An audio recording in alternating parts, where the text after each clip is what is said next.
Hey everyone, welcome back to the channel. Thanks for tuning in for another episode. I'm sitting here in the boat at the house. I just finished up rigging rods for the next MLF BPT stop, which happens to be on the James River out in Virginia.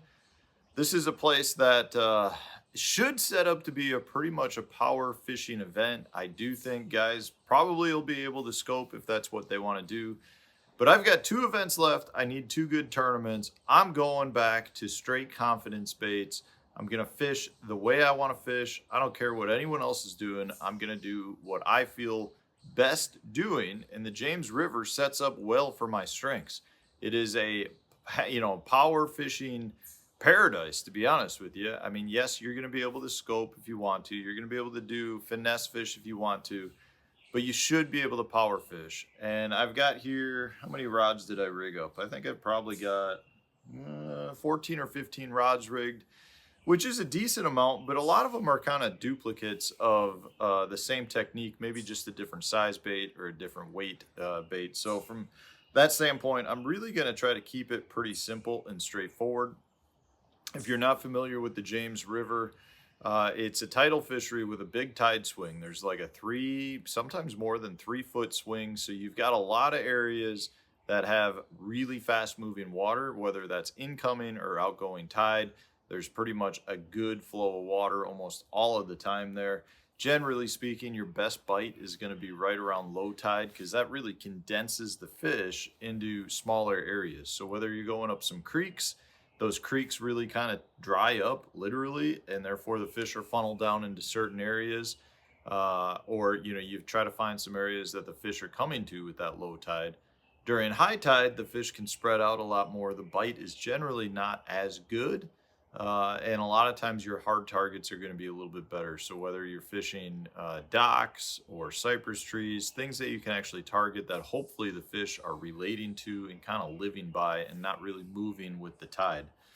So having said all that, I'm feel pretty confident. I was there a couple of years ago. I didn't have a great finish, but I caught a lot of fish. And the MLF format is a total weight format, so numbers of fish is better than catching 5 big fish. And the James River is one of those places that does have some Florida strain largemouth.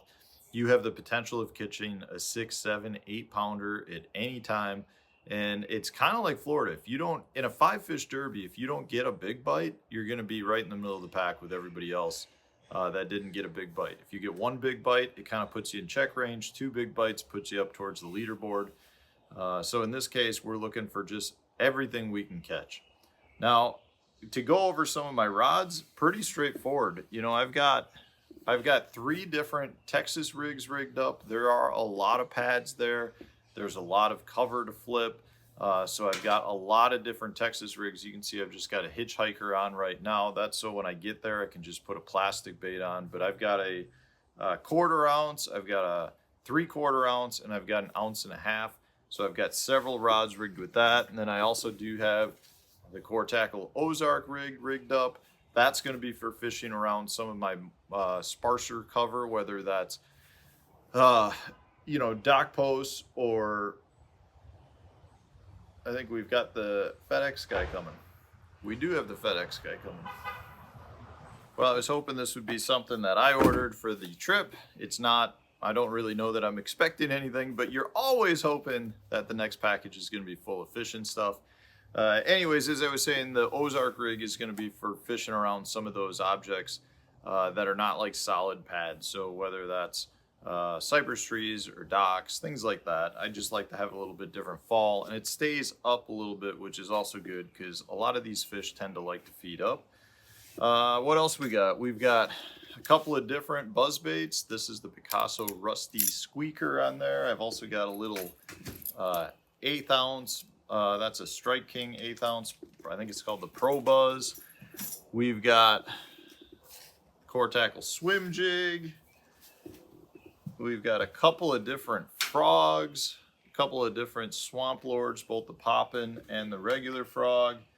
We've got a couple of different topwater baits, whether that's a popar or a chopo.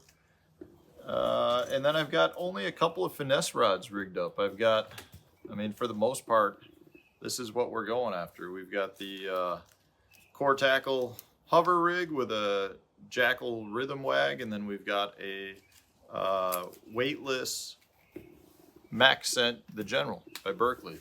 So those are it. I mean, I've got various different sizes of things rigged up, but we're going to keep it pretty simple, keep it pretty straightforward, I think, in this one. A lot of times with your tidal waters, it's more about finding concentrations of fish versus the bait. In my history, it seems like they bite pretty good when you find them. You just got to find them. There's generally a lot of dead water, and the fish just tend to get into certain areas and they can continue to replenish. So if you can find the right spot, figure out the tide that's positioning the fish there, a lot of times you can kind of run that same pattern, but more than anything, you can be back at that exact same spot the next day at the same tide and catch a bunch more fish from that same spot. So that's where we're at, guys. We need a good finish. I put myself in a bad spot, so we need to go there. We need to come out of there with at least a check, hopefully a cut, if not a top 10. That would really be good for us. And yeah, we're going to see where we're at. So stay tuned. I'll have practice videos for you. I'll have tournament recap videos for you as well. So wish me well. If you enjoyed today's video, hit the like button, subscribe to the channel if you haven't done so already, and stay tuned. We'll have a new one coming out tomorrow.